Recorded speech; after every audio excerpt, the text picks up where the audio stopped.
Let's be real, when a duchess starts selling small batch jam in monogrammed jars from a multi-million-dollar estate in Montecito, the internet is going to have questions. The launch of Meghan Markle's new venture, American Riviera Orchard, was supposed to be a chic, subtle nod to the Martha Stewart lifestyle of her post-royal dreams. Instead, it's become a lightning rod for criticism and a symbol of just how financially messy the Sussex rebrand has gotten. At first glance, the brand looks harmless. A quaint logo, handwritten labels, elegant jars of strawberry jam gifted to a few influencer friends. It all screams exclusivity. But when you zoom out, this isn't just about jam. This is about how two royals who walked away from the firm are now stuck in a high-gloss hustle to fund a lifestyle that costs more per month than most people make in a year. If you sit still watching, you clearly have thoughts. Drop sit-pane below and hit subscribe for more no BS breakdowns.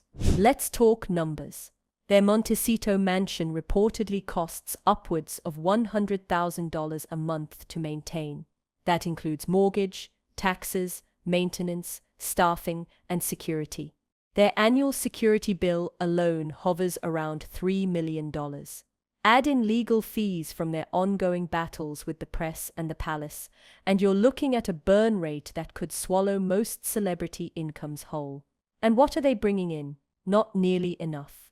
This is where the jam comes in, because while American Riviera Orchard is being positioned as a slow luxury lifestyle brand, the timing and scale raise a few eyebrows. It's not just about crafting beautiful food. It's about crafting a new revenue stream, one that doesn't require Meghan to take on new interviews, Harry to relive family trauma, or either of them to produce another underwhelming Netflix special. In other words, it's monetizing peace and privilege in a pretty jar. But here's the issue.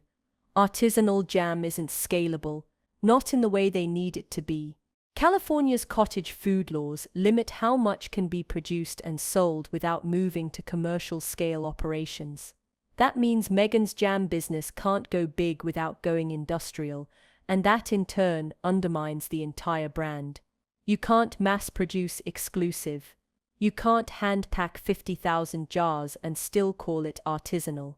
So what are they actually selling? A vibe, a lifestyle. The idea that you too can taste a spoonful of Montecito glamour.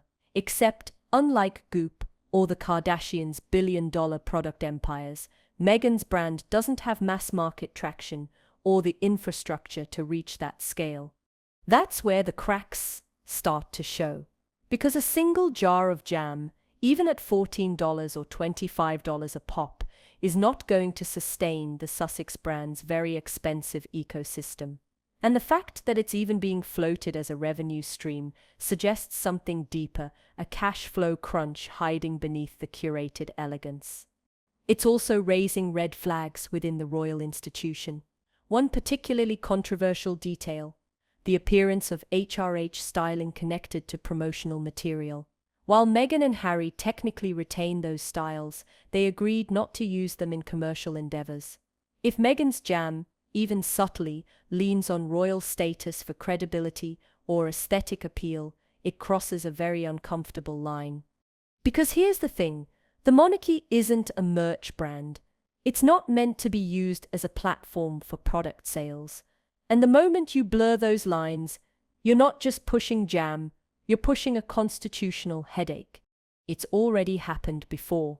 The Queen famously protected royal trademarks and imagery with ironclad precision.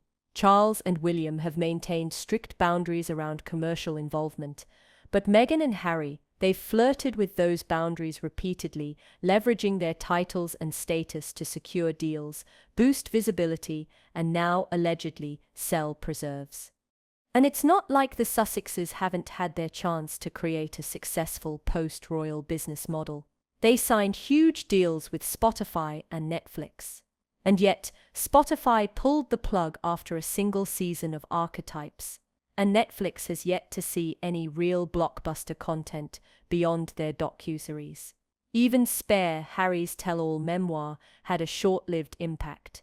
It sold well, yes, but it also burned bridges and reduced options for future collaborations.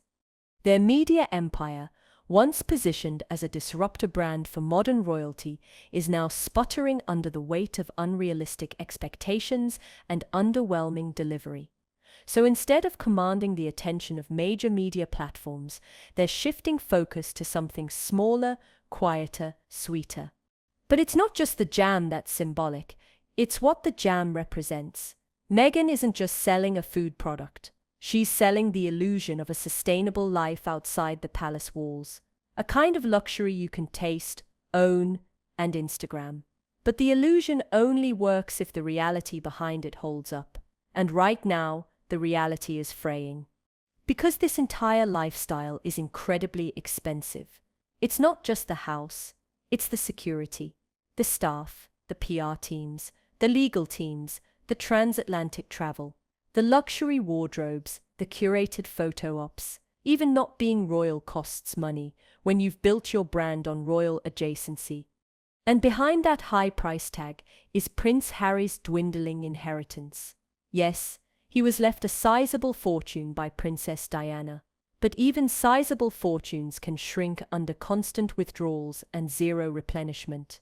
When your monthly expenses hit 6 figures and your income streams are inconsistent at best, even an 8-figure bank account starts looking a little nervous.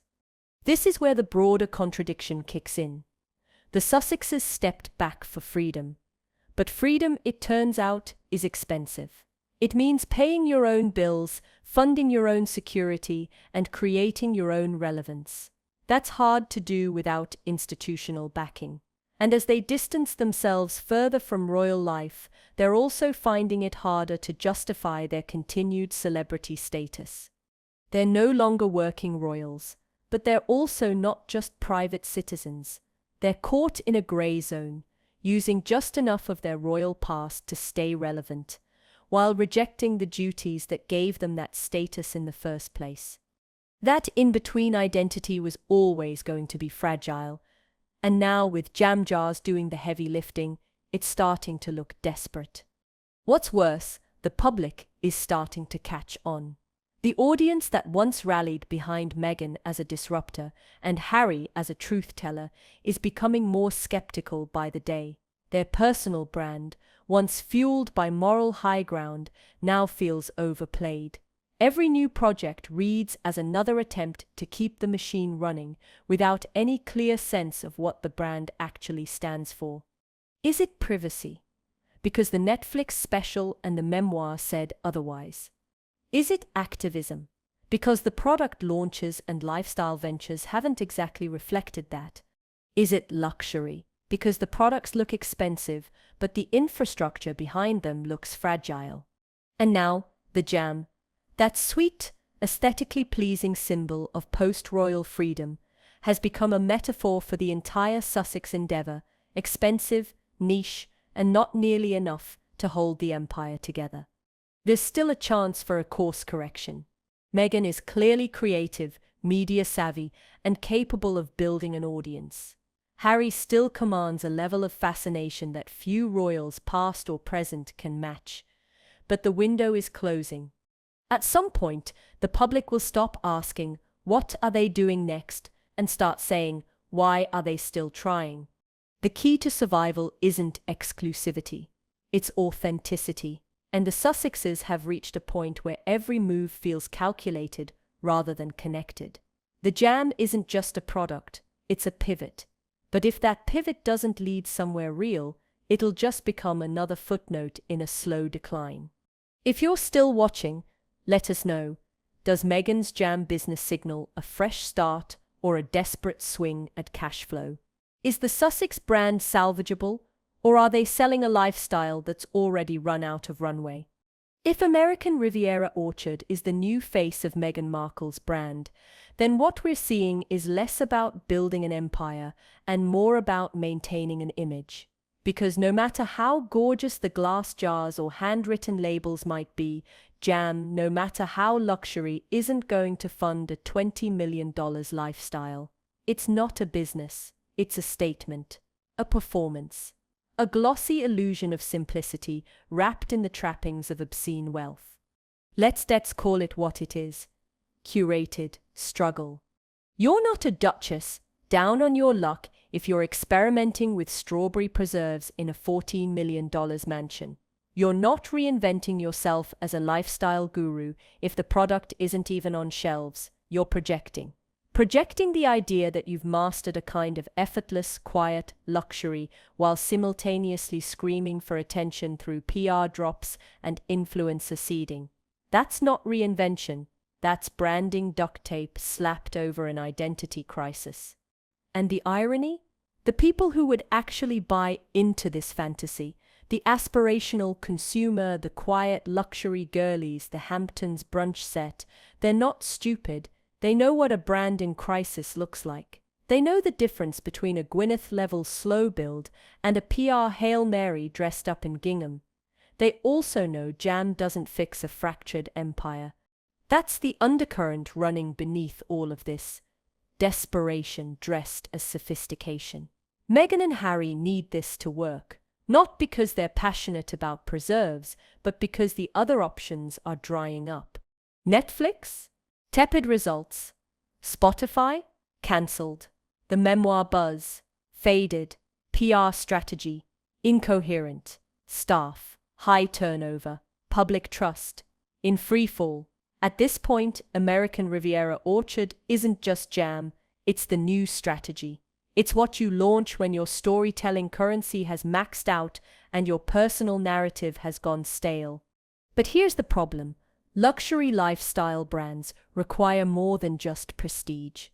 They require consistency. Meghan is attempting to follow a blueprint laid down by the likes of Martha Stewart, Joanna Gaines, even Kris Jenner in her own hyper-commercial way. But those women didn't just launch products, they launched ecosystems. Magazines, shows, entire worlds consumers could step into. So far, Meghan has released a jar to a few friends, with no price list, no availability, no explanation. That's not a brand, that's an Instagram stunt. And speaking of Instagram, after going dark for over a year, Meghan returns with a perfectly staged brand launch that tells us nothing about the product, but everything about the aesthetic. A gold logo, a clean serif font, some blurry shots of fruit trees. The message is clear: this isn't for everyone, it's for the few. That's fine if you're selling $800 candles or $2,000 leather totes. But jam, even at $25 a jar, you're not paying off Montecito property taxes. And even if she were to pivot, scale the brand, expand into full product lines, enter major retailers, she'd run headfirst into the same dilemma she's always had: identity versus execution. Does she want to be a duchess or a domestic tastemaker, a media mogul or a minimalist lifestyle influencer, an activist or a brand ambassador? Because right now, the messaging does all of those things halfway, and none of them well. Let's not forget, Meghan is a woman who once stood at the podium of a UN Women's Summit and spoke about gender equality. She told the world that women's voices matter, that truth matters. So when that same person launches a product business with no transparency, no mission, and no scalability, it raises an awkward question: what's the point? This isn't about whether she should have a jam brand. She can sell jam, soap, candles, goat cheese, go for it. The issue is that it feels like a placeholder, something she can control after too many losses, something simple in a sea of complexity, but also something hollow. Because if it were about passion, she'd be doing interviews, she'd be writing essays about food culture or sustainability. She'd be sharing recipes, memories, anything personal. But all we've gotten is a blurry storybook fantasy where a royal becomes a homemaker with curated olives and organic orchard vibes. The disconnect is what kills the authenticity. Meghan wants to project relatability from a gilded cage. But you can't do both. You can't sell the dream of grounded living when the ground under your feet is paved in designer tiles and paid for by generational wealth. And Harry? He's become more background than ever. Once the rebel prince, now the quiet husband making cameos in brand videos and brief press mentions. If this is the life they imagined when they left the palace, it looks eerily similar to the one they ran from, only this time they're the architects of the institution. Which brings us to the final point. This whole venture, this whole post-royal lifestyle, feels like a paradox. The Sussexes left the firm to escape performance, control, and pressure. But in the world they've created, every move is a performance, every product is tightly controlled, and the pressure is relentless. Freedom isn't free, and in their case it costs about $20 million a year. And how long can they keep this up? How long can you stretch an aesthetic before people start asking for substance? How long can you sell narrative when the story's been told 10 times already? How many times can you reinvent yourself before people just stop caring? The brand isn't crumbling because people don't like jam. It's crumbling because people don't like inconsistency. And if Meghan and Harry want to stabilize the ship, they need to do more than rebrand.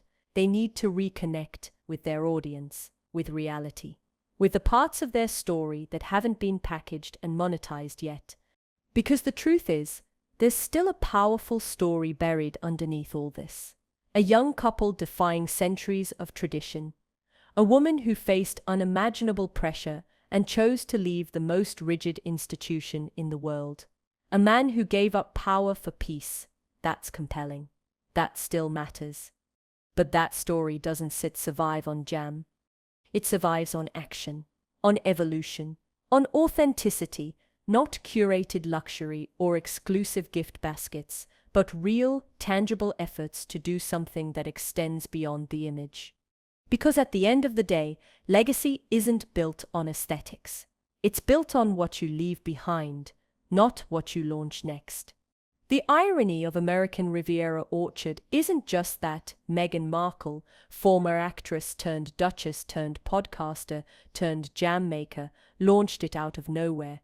It's that the launch was seemingly positioned as a soft return, a way to slip back into the public eye, without headlines, without the drama, without the press conference.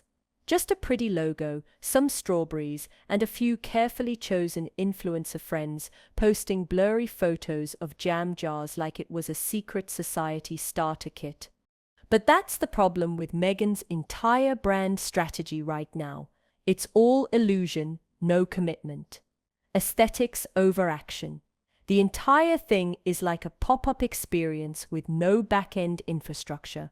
A front-facing brand trying to project exclusivity, but backed by nothing scalable, repeatable, or even clearly defined. And you can only sell exclusivity for so long before people start asking, exclusive to what? The truth is, American Riviera Orchard is the symptom, not the disease. It's the visible output of something much deeper happening behind the scenes. Meghan and Harry are stuck. They burned the bridge behind them, but the one in front never really finished construction. The press turned on them. Hollywood cooled off. Even fans are side-eyeing them now, not because they dislike the couple, but because they're tired of the contradiction. You can't say you want privacy and then release a tell-all memoir. You can't denounce the royal machine while clinging to your titles. You can't walk away from the responsibilities of monarchy and still sell yourself as royalty. And now you can't claim to be building a purpose-driven life while launching an unscalable luxury jam brand as your next big act. What's really happening is that the Sussexes are circling the brand drain. They've exhausted the Oprah revelations, the Netflix documentaries, the Spotify deals, the memoir. They can't go back to the palace. They can't fully cut ties with royal branding. And they haven't built anything else strong enough to stand on its own. So now they're pivoting to lifestyle, the final frontier of celebrity reinvention. But here's the problem with lifestyle brands. They only work if your life is aspirational, consistent, and rooted in something relatable. Meghan's life? It's aspirational, sure, but it's not relatable. Not when you're living in a mansion with a chicken coop funded by a trust fund. Not when your brand launch consists of sending jam to Serena Williams and Chrissy Teigen instead of, actual customers. Not when your target audience can barely afford organic blueberries while you're turning your backyard orchard into a marketing hook. And let's talk about the actual product. Jam. It's not revolutionary. It's not a new lane. It's not even new for celebrities. There are countless food-based celebrity ventures, some successful, some not, but they work when there's either a clear mission, a clever twist, or sheer mass market appeal. Meghan's jam has none of that. It's not a charity-based initiative. It's not doing anything new or disrupting anything existing. It's not priced or designed to scale. And worst of all, it's not even for sale. The jam drop was more of a publicity flex than a product launch. And when your product doesn't actually reach the people who follow you, you're not running a business. You're running a mood board. And the public's patience with mood boards is running out. The world has changed. People are savvy. They can tell when something is authentic and when it's an influencer vanity project with no legs. They've seen enough celebrities try and fail at creating brands out of thin air, projects with no mission, no depth, and no reason to exist beyond selling more lifestyle content. And that's the problem with American Riviera Orchard. It's empty calories, pretty packaging with no substance, a visual feed of pastel aesthetics and French farmhouse chic vibes slapped over what is essentially a jar of strawberry spread that may never even hit a shelf. The Sussexes had a moment to build something meaningful, something bold, something lasting. But instead of building, they curated their life, their brand, their message, until all that was left was the curation itself. And now, when people want answers, why the jam? What's the mission? Is there even a plan? They get radio silence. And silence from a brand built on storytelling is not just a mistake, it's a death sentence. Because when you disappear in between projects and only reappear with a new logo or product, you stop being seen as a person and start being seen as a product line. And people can feel that. They can feel when a launch is a cry for relevance. They can feel when the brand is the only thing holding the public interest together. At some point, the lifestyle machine becomes a trap. You're no longer creating for meaning.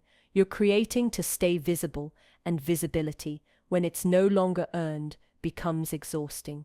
Not just for the creator, but for the audience. So where do Meghan and Harry go from here? They could double down, roll out more American Riviera products. A cookbook, aprons, hand-poured candles, maybe even a docu-series about the process of building the brand, featuring overhead shots of breakfast tables and avocado toast.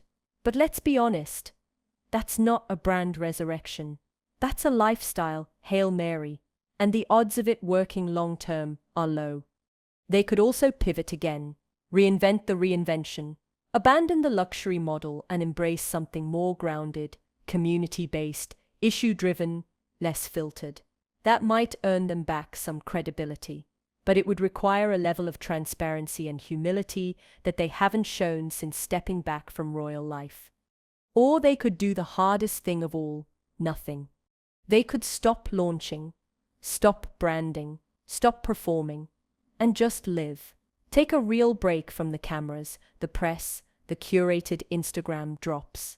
Actually raise their kids out of the spotlight. Let people forget them for a while. And then, if and when they return, it's not because they need to, it's because they have something real to say. But that takes self-awareness. And right now, it's not clear if the Sussex brand has any left. What's becoming more clear by the day is that people aren't rejecting Meghan's jam because it's jam.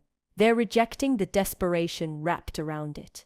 They're rejecting the idea that a couple who preached about breaking free from the pressures of royal life are now clinging to relevance with marketing stunts and lifestyle fluff. At its core, American Riviera Orchard isn't a scandal, it's a signal. A blinking warning light that says we don't know what we're doing next, but we need you to keep watching. And people will keep watching for now, but not forever. In an age where attention is currency, the Sussexes once held the bank. Every move, every interview, every headline was must-watch content. But attention only lasts as long as interest. And interest only lasts as long as authenticity. The more they try to repackage the brand without addressing its flaws, the faster the attention will fade. And if American Riviera Orchard is the future, that future looks small, glossy, but small. So let's zoom out for a second. Let's pretend, just for a moment, that you knew nothing about Meghan and Harry. No royal weddings, no Oprah interviews, no Netflix slow-motion B-roll of chickens.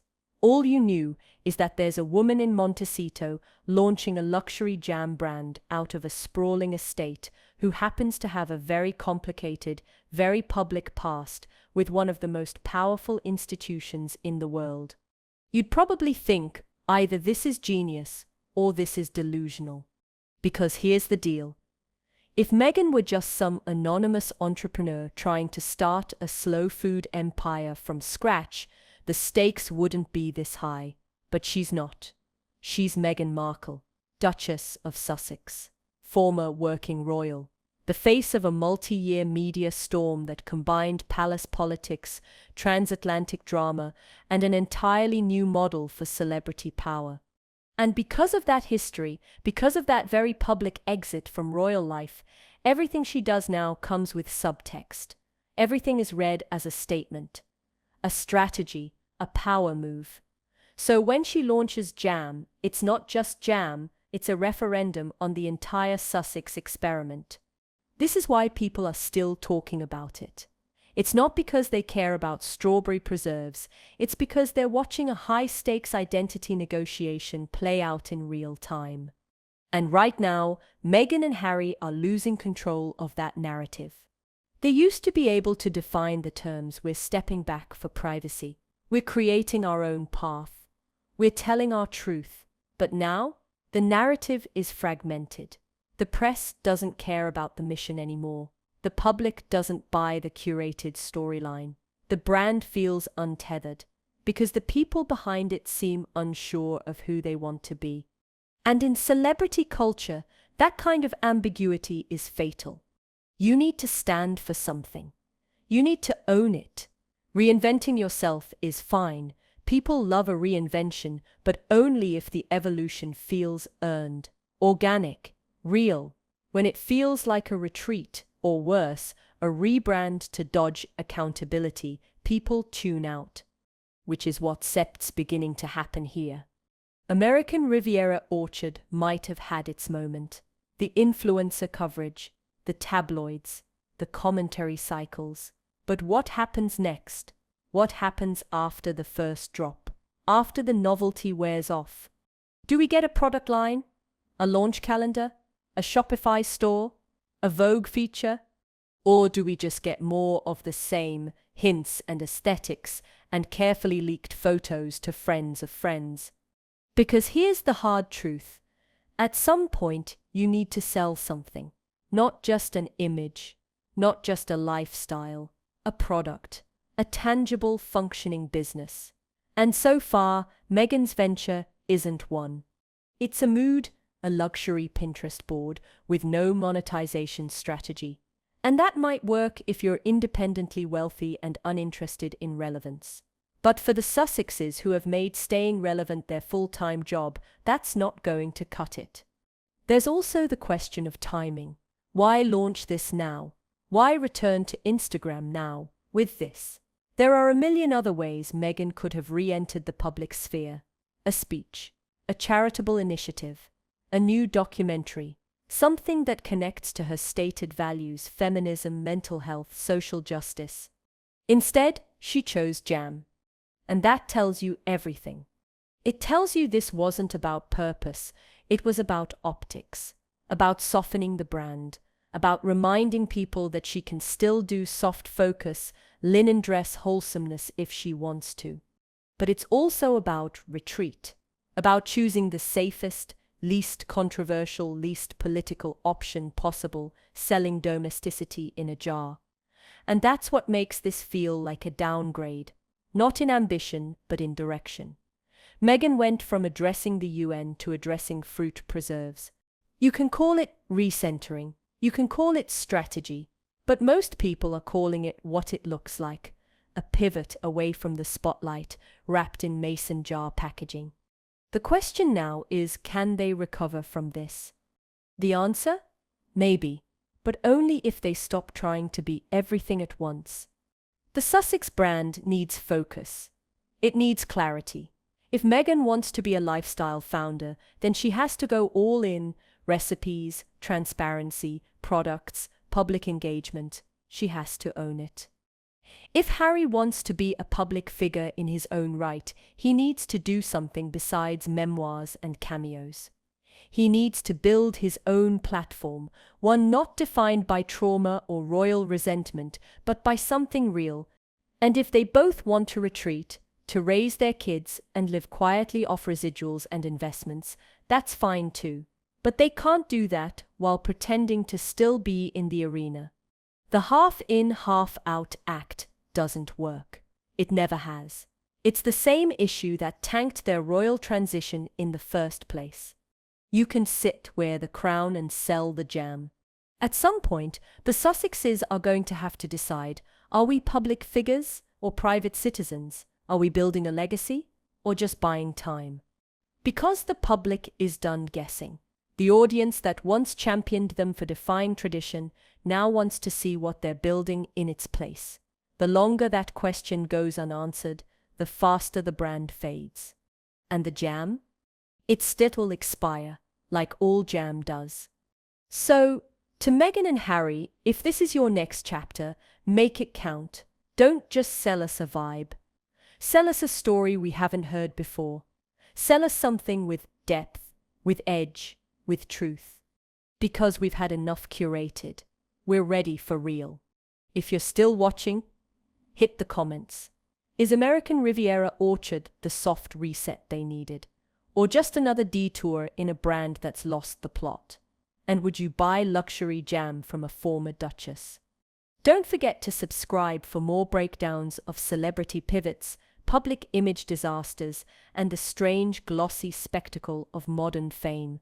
There's always more drama in the details, and we're here to unpack every last one.